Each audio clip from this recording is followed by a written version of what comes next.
Today we're going to talk about why letting go can be an awful idea. Whoa! If you don't know who I am, my name is Tim. I've written multiple best-selling books about the law of assumption, the law of attraction, manifesting a better life. And I've worked with a lot of people on this subject, and usually I try to share stuff on this channel that you don't hear elsewhere or that you seldomly hear. This is certainly one of those subjects. By the way, if you don't have my book, The Law of Attraction Simplified, you can email me. I'll send you a PDF. What the heck? Just feeling like doing that. For those of you watching the video live, not going to be in the description or anything. Email me, info@radicalcounselor.com. I'll send you a copy of that book. It's a good one. So letting go. We talk about letting go a fair amount on here. And I'm a huge proponent of feeling the feelings and letting them naturally let go of us. See, letting go is kind of a misleading term, in my opinion, because often what happens is when we stop resisting a feeling and feel into a feeling without judging it rationally anymore, but simply letting it be there and feel it. Often when we do that, the feeling shifts and then lets go of us, disappears. So it's not really that we're like letting go, because it's not like, oh, I feel sad, I'm going to let that go. That's how people say that, and they think it's that easy. Oh, I'm just going to let go of my sadness. I'm just going to let go of my trauma. Easier said than done, right? The real process, which again we discuss a lot on this channel, is you feel a feeling and you get to know the feeling somatically, and then it releases itself, right? There's so many good books and teachers that talk about this. One of my favorite books that we talk about all the time, I'll put a link above, is Letting Go by David Hawkins. Particularly the first 2 chapters of the book Letting Go by David Hawkins. I pretty much suggest everybody interested in law of attraction, law of assumption, manifesting ideas to read those first couple chapters of that book. But this video is not about the benefits of letting go. It's about when you shouldn't do it.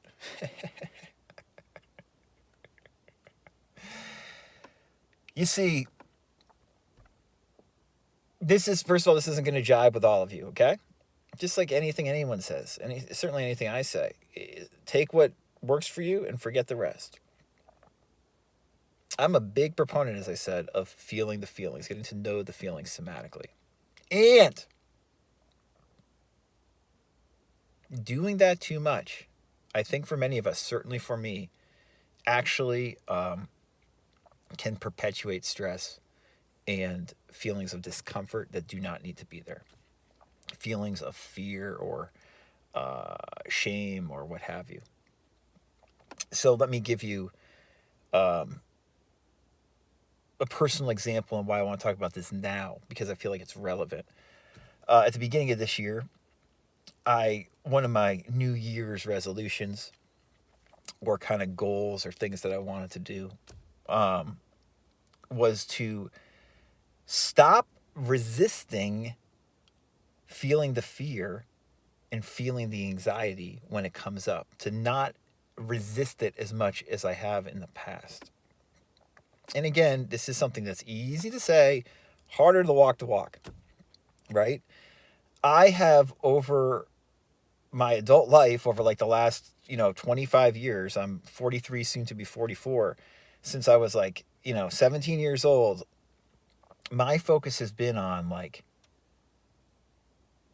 whatever resistance is there doesn't need to be there. I talk about this in all my work, particularly if you want a short summation, my book, The Joy of Not Thinking.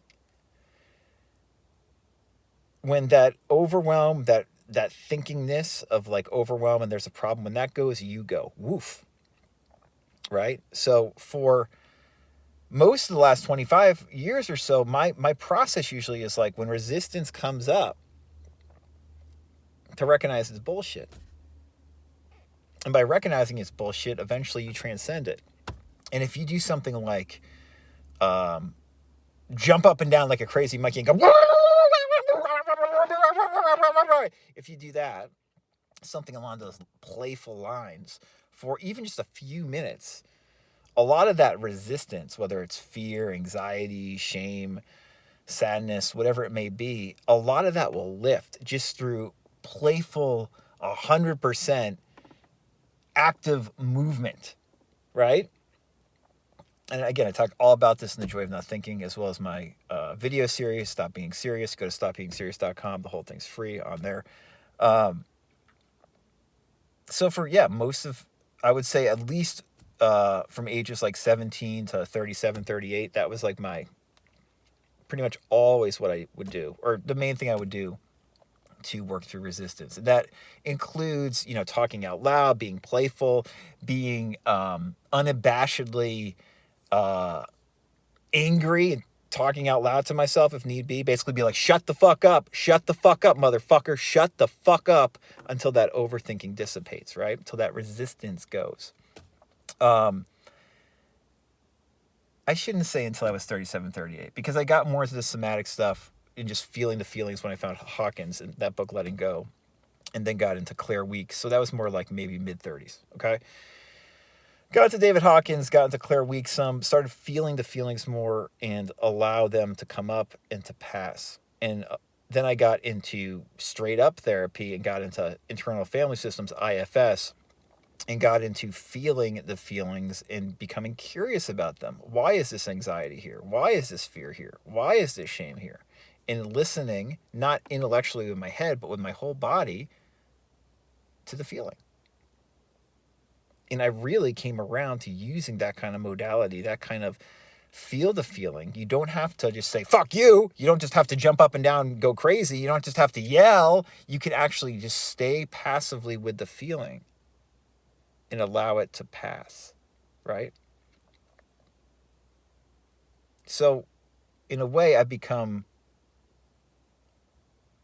much more holistic with my approach. And, again, thinking about it now, like, I always did this to some extent. I got to take back a lot of the stuff I was saying. My go-to, my number one option up until my mid-30s, without question, was just like, fucking go wild, fuck the resistance, by saying fuck you to the resistance and getting wild enough, angry enough, playful enough, ridiculous enough, transcend the resistance by doing that. And when you transcend, you also, first you suppress, then you transcend, right? And suppression, Hawkins talks about this in Letting Go. Suppression is not necessarily a bad thing. Like if you feel like a lot of fear and you have something to do, it's often very good to suppress it until you have time to actually process and feel into it fully, like later in the day, right?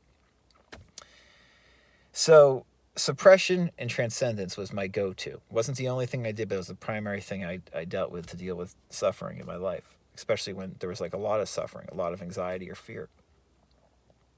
Last 5 or so years have leaned a lot more into just feeling the feeling.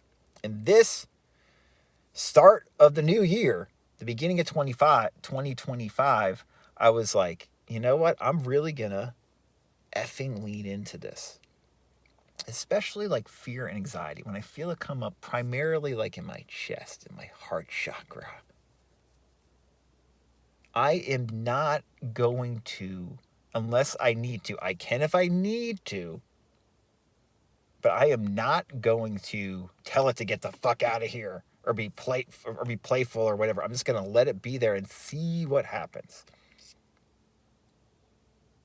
And I'm not going to talk to it and talk it down or try to be like, you don't have to be here or rationalize with it. So it's like, listen, I know you're absurd.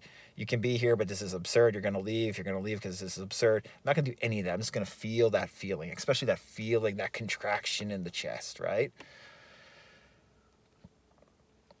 And I started doing that more as 2025 started. And then I made a decision sometime, I guess in January, where I was like, you know what? I want to go 40 days and 40 nights of really leaning into this more. Not like really allowing that feeling to be there and to see how it releases, right? And if you read something like a book like Letting Go, or a lot of the somatic work, often you hear people, including Hawkins sometimes, talk about how like you feel a feeling, and if you feel it intensely, it usually lets go relatively quickly. Hawkins, in fairness, does say feelings can be with you for weeks at a time, right? And I found this too, that if you have some discomfort and you work through it, usually it starts to shift within 20, 30, 40 minutes, there's a shift, right? I completely think it's absurd when people say less than that, by the way. Some people are saying, oh, you feel a feeling, a minute or two, it will pass. Give me a fucking break. If you can do that, you got to teach more people how to do that, okay? Again, talking the talk, not walking the walk. Anyway. I've also found that when it's a real feeling and you're feeling that, like a tight contraction, right? And you feel very anxious, for instance. And this is what I was trying to pay attention to over these 40 days. You can feel into it, and you're going about your day, you're feeling into it, you're not trying to get rid of it at all. I'm not trying to talk to it to convince it to leave. I'm not being absurd. I'm not swearing at it. I'm not being gentle with it. I'm just allowing it to be there. It often will not shift quickly.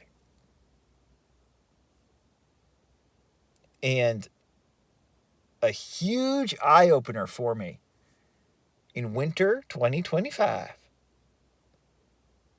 is if I let, like, again, for me, the primary contraction or charged feeling I get that comes up regularly, that I've worked through and with for decades. This is big boy, big girl talk, folks. Okay? This is how it actually is for most of us. My main resistance is like this fear, you could say anxiety feeling that manifests here. And then, like, if I let it go, it can go up to come into like major overthinking in the head, nervousness, queasiness in my stomach. I try my best to let that thing go. When I say let it go, let it run, let it go for 40 days. And I did not use my mind to turn it off. And I was stunned how fucking awful the 40 days were, first of all. Awful. It was super eye-opening. And a few things came to mind.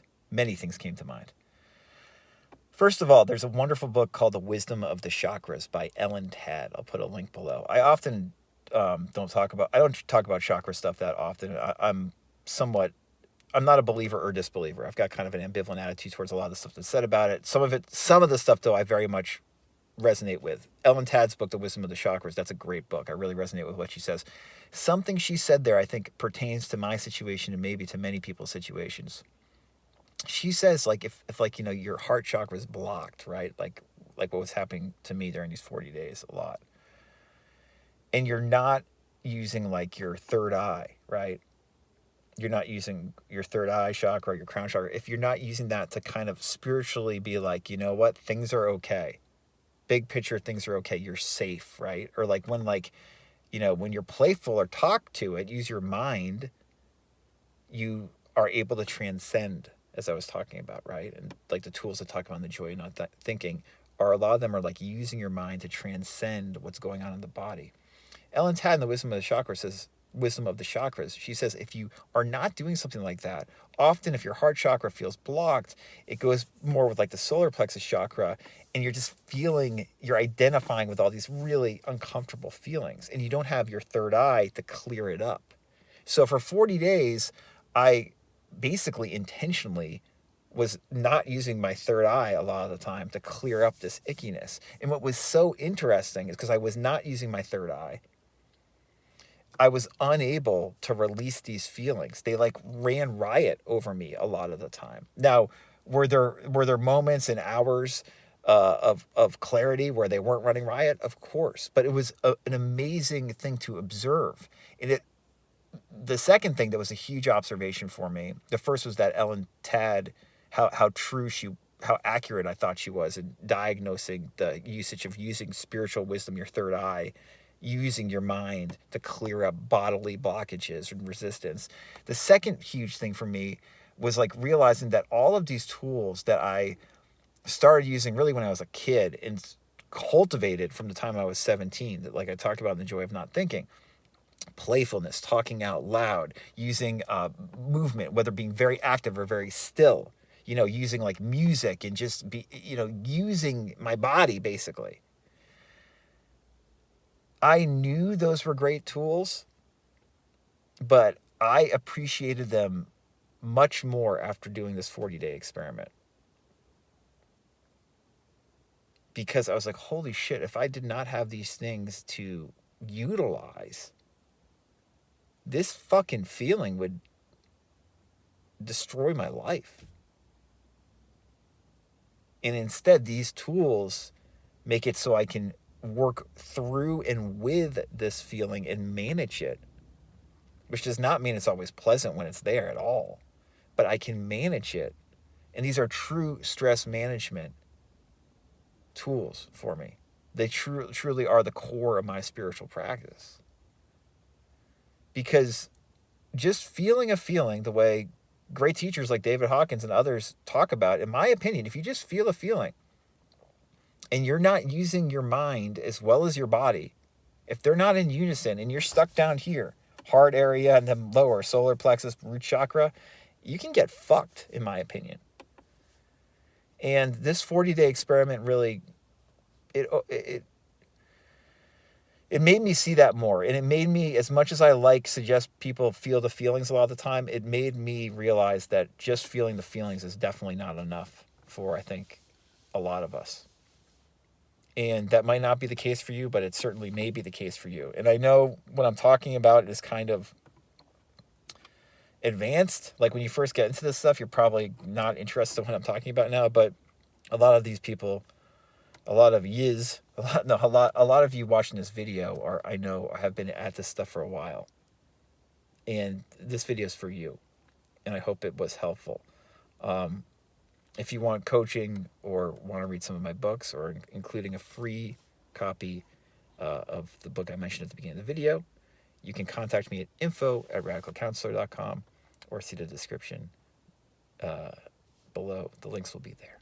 Until next time, be yourself.